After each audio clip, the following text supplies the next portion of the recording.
नमस्कार साथियों, स्वागत है आप सभी लोगों का फ्यूचर ऑफिसर्स की इस यूट्यूब प्लेटफॉर्म पे।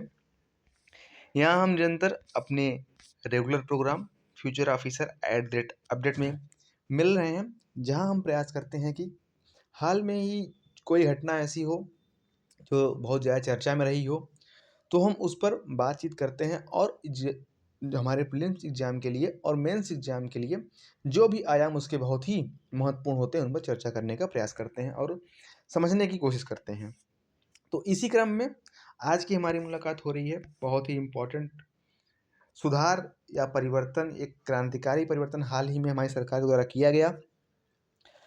हमारी सरकार द्वारा 21 नवंबर को जो पुराने श्रम कानून थे, श्रम संहिताएं थी, जो औपनिवेशिक काल से चले आ रहे थे, उन सब में परिवर्तन करते हुए 4 नए श्रम संहिताओं को लागू किया गया है।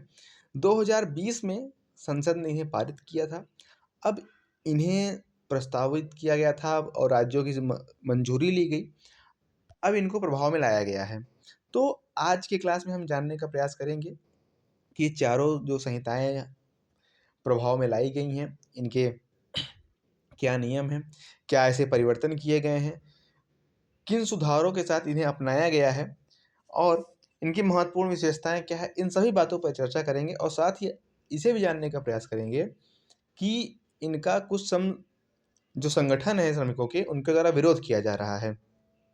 तो विरोध के क्या बिंदु हैं, उन सब पर आज हम बात करेंगे। तो आज का हमारा क्या विषय रहने वाला, जिस पर हम चर्चा करने वाले हैं, तो हम महत्वपूर्ण रूप से देखेंगे पहले कि न्यूज क्या है, जो घटना चर्चा में रही है, जो हाल के समय हम लगातार देख रहे हैं, इस पे आर्टिकल आ रहे हैं श्रम कानून पर। तो पहले हम न्यूज़ समझेंगे क्या है, उसके बाद जो औपनिवेशिक काल के सभी कानून थे उनको देखने का प्रयास करेंगे कि पहले क्या थे और अब क्या है, उनको भी जानेंगे। नए बदलावों के साथ, नए परिवर्तन के साथ उन्हें लागू किया गया है, उसको भी हम समझने का प्रयास करेंगे कि वर्तमान की जो परिस्थितियां हैं, अर्थव्यवस्था की नई चुनौतियां हैं, जो बदलती हुई परिस्थितियों के साथ अनुकूल व्यवहार करने के लिए, उनके साथ अनुकूलता बनाए रखने के लिए श्रम कानूनों में संशोधन किए गए हैं। वो ऐसे क्या आयाम हैं, किन नई चीज़ों पर बात करने के लिए किन ऐसे दृष्टिकोणों को देखा गया सरकार द्वारा कि जो बदलाव के लिए बहुत ही आवश्यक थे। तो उन कानूनों को हम समझेंगे, उन परिवर्तनों को समझेंगे और उसका क्या परिणाम होगा, क्या प्रभाव होगा हाल की अर्थव्यवस्था में वर्तमान स्थिति पर, और क्यों संगठन के द्वारा, कुछ श्रमिक संगठन हैं जिनके द्वारा इनका विरोध भी किया जा रहा है। इन सब पे बात आज हम करने वाले हैं।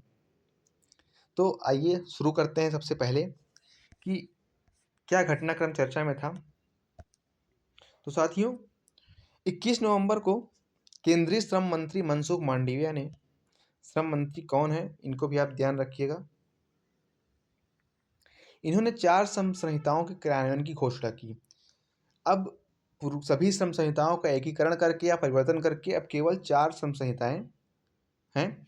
तो कौन कौन सी हैं? वेतन संहिता 2019, औद्योगिक संबंध संहिता 2020, सामाजिक सुरक्षा संहिता 2020, व्यावसायिक सुरक्षा, स्वास्थ्य और कार्य स्थिति संहिता 2020। तो अब ये 4 संहिताएं हैं, 4 श्रम कानून हैं आपके सामने, जिन्हें हाल ही में लागू किया गया है। संसद ने इन्हें कब बनाया था? तो साथियों, इस पर अगर हम बात करें तो संसद ने 2019 और 2020 के बीच इन संहिताओं को पारित किया था। ये पारित हो गए थे उस समय, लेकिन बड़ा परिवर्तन है ये, क्योंकि औपनिवेशिक काल से ही जो समकानून थे, जो स्थितियां थी, वो लगातार चली आ रही थी, तो उन्हें अचानक परिवर्तन नहीं किया जा सकता किसी चीज़ में। तो पहले उनको प्रस्तावित किया गया था, राज्य सरकारों से मंजूरी ली गई, अब उन्हें प्रभाव में लाने का प्रयास किया जा रहा है। तो एक एक करके हम पहले ये समझेंगे कि पहले कानून क्या थे, औपनिवेशिक काल से जो चले आ रहे थे, और अब जो 4 संहिताएं लागू की गई हैं, इन्हें किन बदलावों के साथ लागू किया गया है, आज की क्लास में हम सब जानने का प्रयास करेंगे। तो न्यूज़ क्या थी कि हाल ही में इन्हें लागू किया गया 4 श्रम संहिताओं को। पहले क्या था? तो साथियों, पहले भारत में 29 अलग-अलग श्रम कानून थे। कानूनों की संख्या कितनी थी? तो साथियों, 29 अलग-अलग कानून मौजूद थे। अब देखिए कितना ज़्यादा इसमें वो था, कितने ज़्यादा कानून, हर एक चीज़ के अलग-अलग कानून बनाया गया था। तो इस तरह से उनकी संख्या कितनी हो गई थी 29। अब उनका एकीकरण करके नए परिवर्तनों के साथ नई जो मौजूदा परिस्थितियाँ हैं और नई जो अर्थव्यवस्था की चुनौतियाँ हैं, तो बदलते परिवेश के साथ उन्हें सामूहिक रूप से उसमें समाहित किया गया है और 4 नए कानून बनाए गए हैं। कानूनों का सरलीकरण किया गया है, पारदर्शिता लाई गई है, तो इन चीज़ों को उसमें ध्यान रखा गया है। जो पहले कानून थे 29 अलग-अलग कानून थे, उसमें हर कानून का अलग नियम था, अलग फॉर्म थे, अलग रजिस्टर, अलग निरीक्षण सिस्टम था, यानी पूरा सिस्टम बेहद उलझा हुआ था। और इसमें हमने ये देखा गया कि मज़दूरी का अलग कानून था, अर्थात जो मज़दूरी दी जानी थी श्रमिकों की, उसके लिए अलग-अलग नियम थे।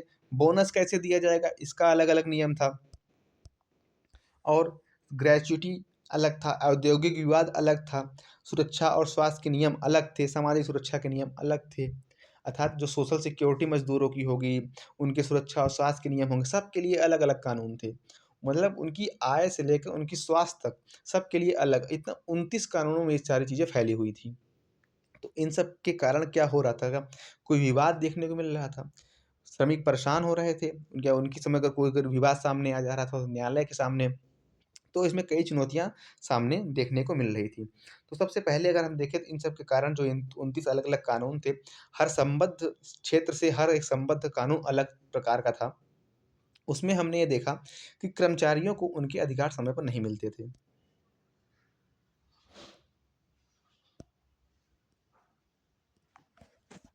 तो इन सब के कारण बहुत ही पेचीदा मामला हो जाता था जब हर एक का नियम के लिए अलग-अलग कानून थे। तो इन सब के कारण हम क्या समस्याएँ आ रही थी अगर हम इसे समझने का प्रयास करें, तो कर्मचारियों को उनके अधिकार समय पर नहीं मिलते थे। ये एक बड़ी चुनौती थी। उसके बाद अगर आगे देखें तो हम कंपनियों पर कागज़ी कार्रवाई का बोझ बहुत भारी था। आज के डिजिटल युग में हम अगर अभी कागज़ी कार्रवाई पर अगर टिके हुए हैं तो ये बहुत बड़ी चुनौती है। साथ ही इकोनॉमिक्स में अर्थव्यवस्था में नए टर्म्स सामने आ रहे थे। गिग इकोनॉमी आ रही थी। आपने सुना होगा इसे, गिग वर्कर्स, प्लेटफ़ॉर्म वर्कर्स, ठेका मज़दूर, लगभग ये और इस तरह के सभी टर्म इन कानूनों से बाहर थे। क्योंकि ये जो कानून बने थे ये औपनिवेशिक काल में बने थे और वर्तमान जो चुनौतियाँ आ रही थी, नई परिस्थितियाँ उत्पन्न हो रही थी तकनीकी के क्षेत्र में, उन सब का ध्यान इन कानूनों में नहीं दिया गया था। तो परिवर्तन आवश्यक था, इसलिए नए सुधार अब इन 4 संहिताओं में इन्हें समावित शामिल किया गया है और इन पर आधारित कानूनों को बनाया गया है। तो अगर हम देखें तो अब पुरानी व्यवस्था बिल्कुल ऐसी तरफ बहुत ही पेचीदा था। तो आगे अब नए कानूनों में क्या शामिल किया गया है, तो उससे पहले हम देखेंगे कि अब तक हमने क्या देख लिया। हमने देख लिया कि जो घटनाक्रम था और जो पुराने कानून थे उनमें क्या समस्याएँ थी, क्या चुनौतियाँ मौजूद थी और अब इन कानूनों में उन्हें सुधार के साथ बदलाव लाया गया है। उससे पहले आप लोग अगर देखें तो जो कंटेंट हमारे द्वारा तैयार किया गया है फ्यूचर ऑफिसर्स के द्वारा, इसको बेसिक रूप से अगर हम देखें तो यूपीएससी के लिए और सभी स्टेट पीसीएस एग्जाम के लिए बहुत ही आवश्यक है, बहुत ही लाभदायक है। तो आप करंट अफेयर से जुड़े रहिए, टेलीग्राम चैनल को ज्वाइन कीजिए इस क्यूआर को स्कैन करके। और साथ ही अब हम बात करेंगे जो 4 नए लेबर लॉ, नए कोड सामने आए हैं और इनको 29 ऐसे जो औपनिवेशिक काल के कानून थे उनके स्थान पर लाया गया है। तो अब हम एक-एक करके सभी इन बदलावों को देखेंगे, उनकी विशेषताओं को समझेंगे, उनके मुख्य बिंदुओं को जानने का प्रयास करेंगे कि क्या विशेषताएँ हैं और किन महत्वपूर्ण बदलावों के साथ इन कानूनों को अब लागू किया गया है। तो इन 4 ने लेबर लॉ में शामिल कौन-कौन से हैं अगर हम उनकी बात करें, तो सबसे पहले द कोड ऑन वेजेज 2019 पहले नंबर पे ये है। दूसरा है द इंडस्ट्रियल रिलेशन कोड 2020, इसे आप देखेंगे और तीसरा है the code on social security 2020, इसके आपको देखना है और चौथा है the occupational safety health and working condition code 2020। ये 4 नए कानून, नए श्रम संहिताएं अब लागू की गई हैं। अब हम देखते हैं इनमें क्या शामिल है और किन बदलावों के साथ इसे सरकार लागू कर रही है। और अगर हम श्रम की बात करें तो श्रम श्रमवर्ती सूची में है, अर्थात राज्य और केंद्र दोनों के पास इस पर संबंधित कानून बनाने का अधिकार है।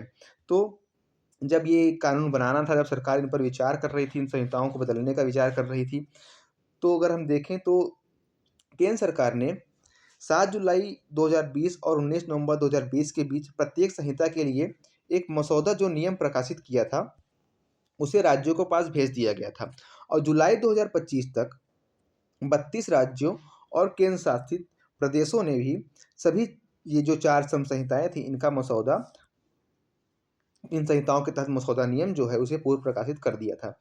लेकिन सभी राज्य इस पर सहमति नहीं हुए थे।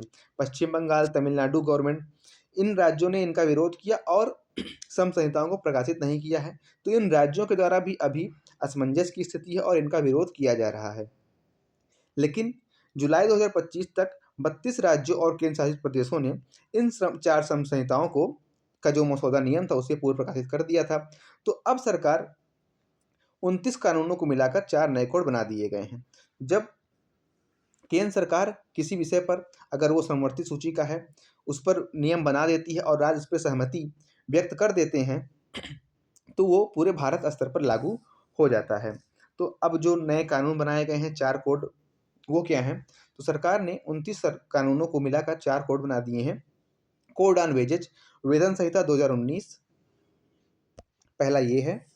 उसके बाद इंडस्ट्रियल रिलेशन कोड, औद्योगिक संबंध 2020, सोशल सिक्योरिटी कोड, सामाजिक सुरक्षा संहिता 2020, occupational safety health and working condition code, व्यावसायिक सुरक्षा स्वास्थ्य और कार्य स्थिति संहिता 2020। इन चारों कानूनों को, 4 संहिताओं के नाम आपको ध्यान में रखने हैं, क्योंकि अब 29 कानून जो आप पढ़ने थे, जो आपको ध्यान में रखने थे, अब उनकी बजाय अब केवल 4 आपको पढ़ने हैं और 4 को आपको ध्यान में रखना है।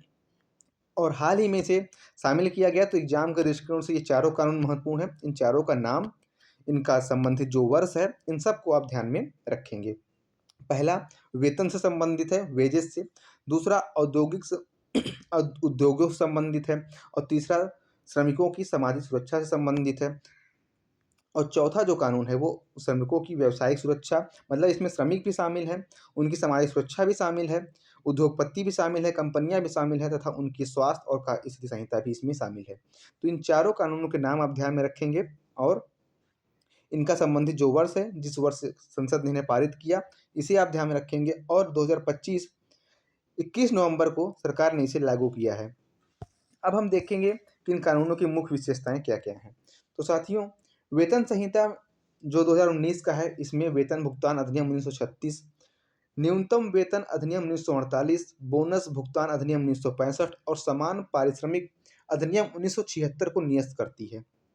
तो जो पहला वेतन संहिता 2019 को अपनाया गया है, वो पुराने जितने भी औपनिवेशिक कानून थे, स्वतंत्रता के पहले के हों या स्वतंत्रता के बाद के हों, उनमें जो इम्पोर्टेंट चीज़ें थीं, जो वर्तमान परिस्थितियों के अनुकूल थी, उनको शामिल किया गया। और जो चीज़ें अब बदलाव के लायक थी, जिन्हें अब परिवर्तन आवश्यक था, उन सबको निरस्त कर दिया गया है। तो इसमें जितने पुराने कानून थे वेतन से संबंधित, उनको निरस्त कर दिया गया है। अब केवल वेतन संहिता 2019 आपके लिए लागू की गई है, श्रमिकों के लिए।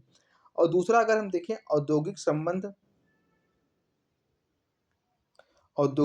में, तो औद्योगिक संबंध संहिता ट्रेड यूनियन 1926 जो कानून था, ट्रेड यूनियन अधिनियम 1926, औद्योगिक रोजगार अस्थायी आदेश अधिनियम 1946 और औद्योगिक विवाद अधिनियम 1947 को समाहित करती है।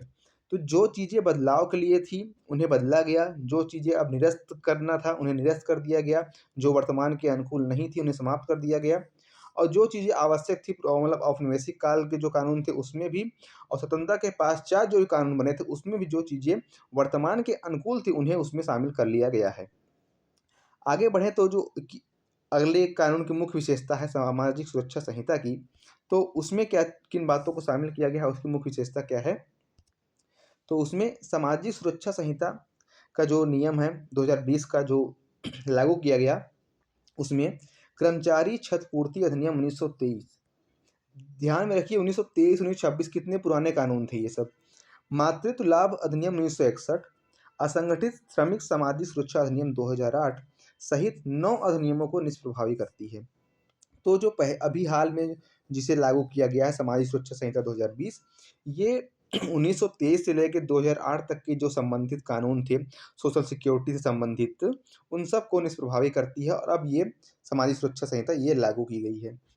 उसके बाद हम अगले कानून को देखें, जो व्यवसाय से संबंधित था, स्वास्थ्य से संबंधित था, उसमें कारखाना अधिनियम 1948, खान अधिनियम 1952, अंतर्राज्यीय प्रवासी कर्मकार रोजगार विनियम और सेवा शर्त अधिनियम 1979 1979, इन सब अधिनियमों को निरस्त करती है और अब इसे केवल लागू किया गया है 2020 का।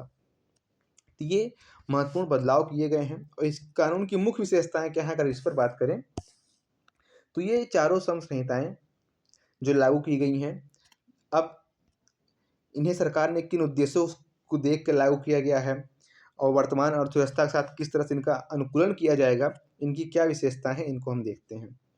तो पहली विशेषता, ये श्रम संहिताएं रोजगार के औपचारीकरण को बढ़ावा देती हैं। दूसरी, सामाजिक सुरक्षा कवरेज का विस्तार करती हैं।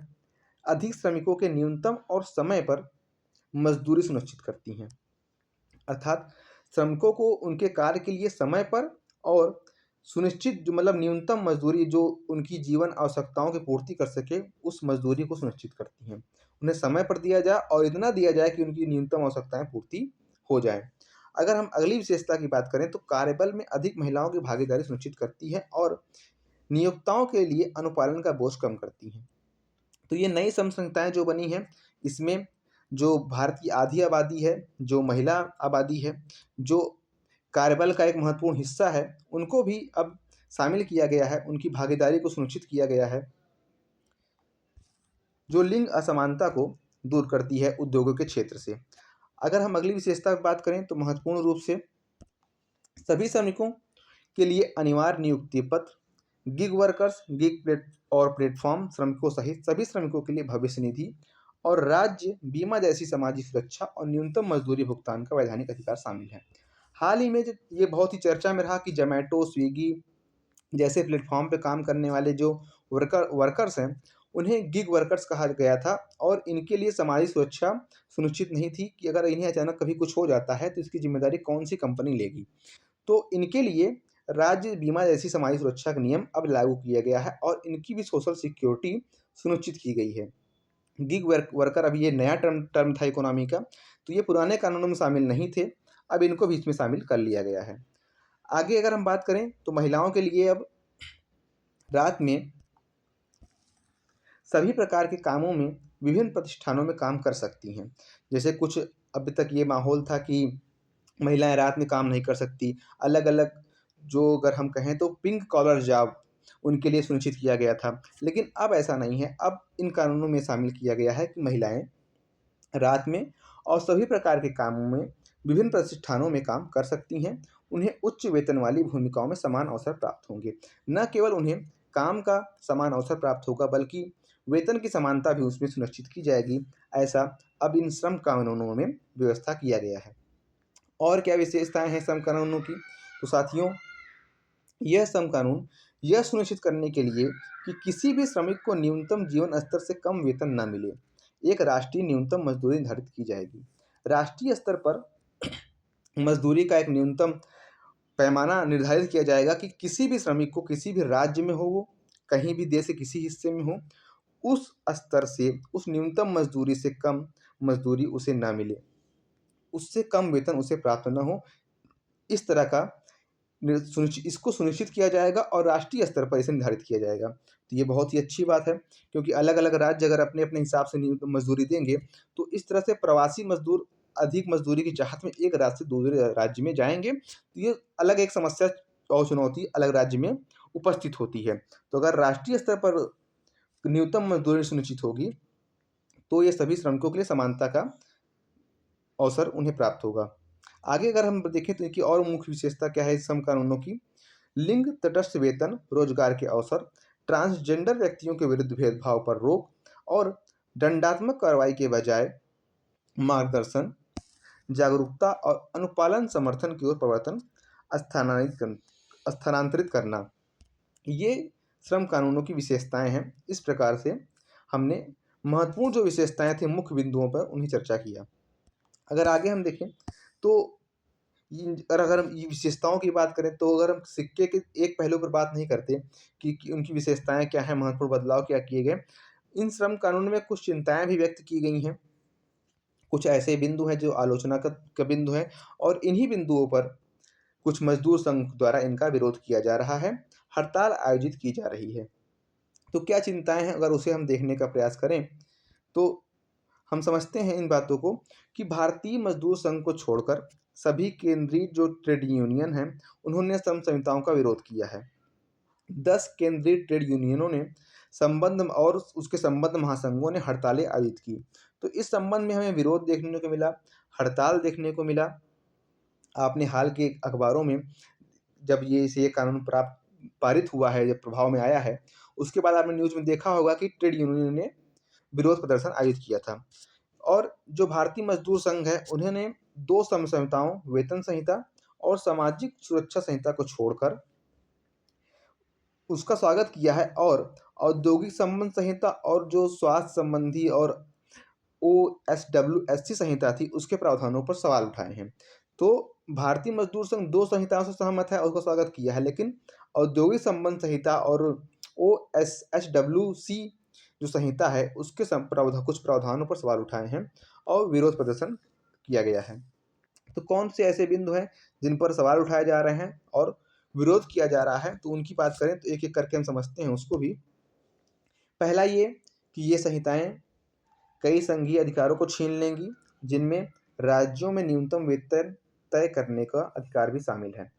अब अगर राष्ट्रीय स्तर पर वेतन निर्धारित किया जाएगा संघ के द्वारा, तो राज्यों द्वारा जो वेतन तय करने का अधिकार है वो छीन लिया जाएगा। ये विरोध का बिंदु यहाँ पर निकाला गया है और इसके मामले में विरोध किया जा रहा है।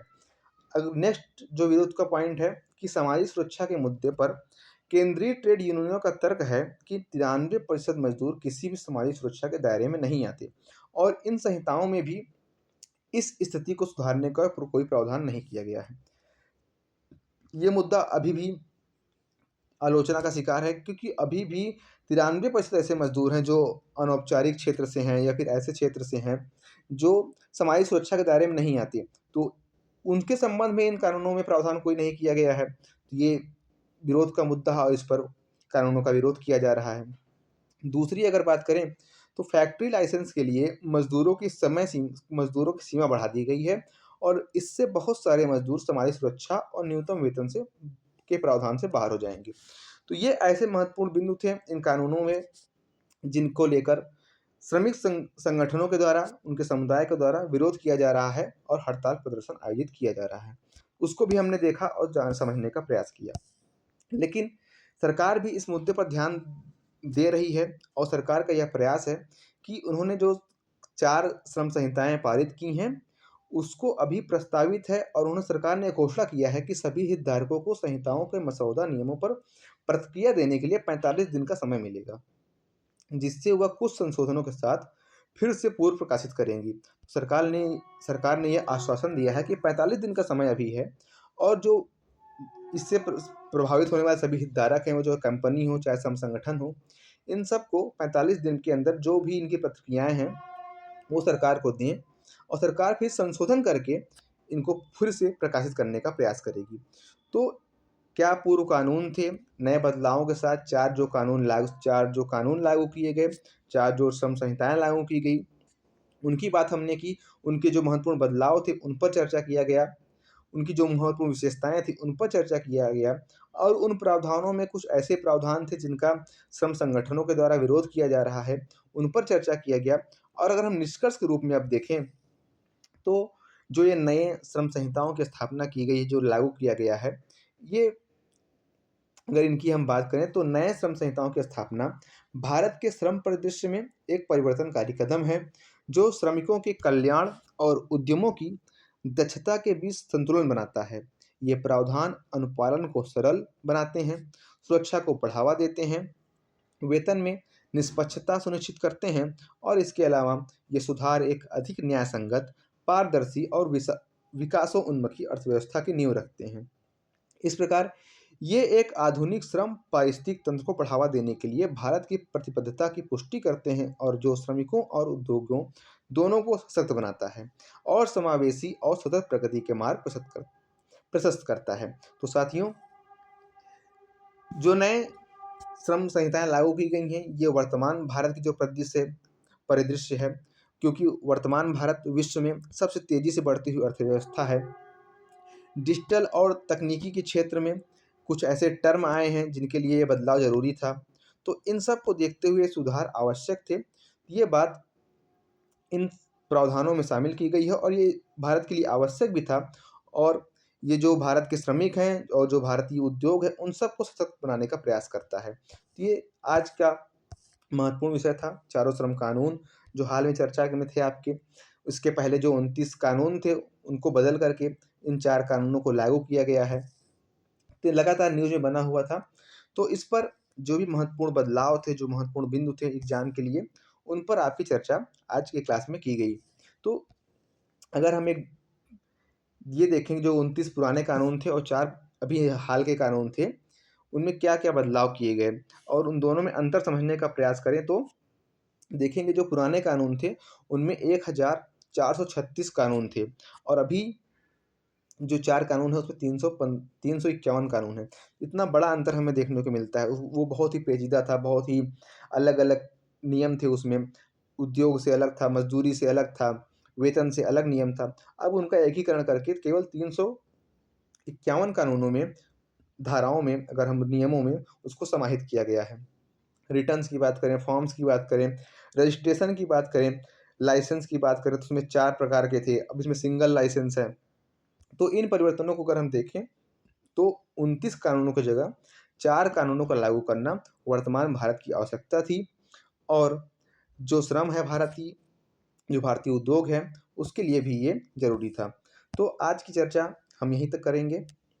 इन 4 कानूनों पर आपका क्या विचार है, ज़रूर कमेंट बॉक्स में बताइएगा और अपना फीडबैक क्लास के लिए ज़रूर दीजिएगा। बहुत-बहुत धन्यवाद साथियों। जय हिंद।